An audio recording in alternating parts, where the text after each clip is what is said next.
Размената на клонирани модели меѓу марките во концернот Stellantis е нешто што во Европа е присутно многу одамна пред тој да постои, а сега благодарејќи на истата формула и бразилците ќе имаат можност за поголем избор. Тамошната филијала на Peugeot го представи малиот партнер Rapid, кој е само ребрендирана верзија на Fiat Fiorino. Донатарот не е истото возило по потекло од Турција, кое ние го знаеме. Тој е поставен на ефтината механика на бразилскиот Uno. Однадвор, фургонот на Peugeot се разликува од оригиналот само по маската, додека во внатрешноста се исти, дури и шарите на седиштата. Должината му изнесува 4,4 метри, носивоста 650 килограми, а за ватнината на товарниот простор 3,3 кубни метри.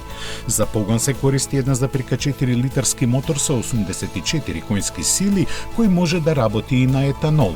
Единствената суштинска разлика меѓу двата модела се пакетите опрема во корист на Peugeot, кој нуди поголем избор. На ефтината верзија нема клима уред, серво управување и електрично задвижувани стакла, но има систем за електронска контрола на стабилноста со помош при тргнување на нагорнини.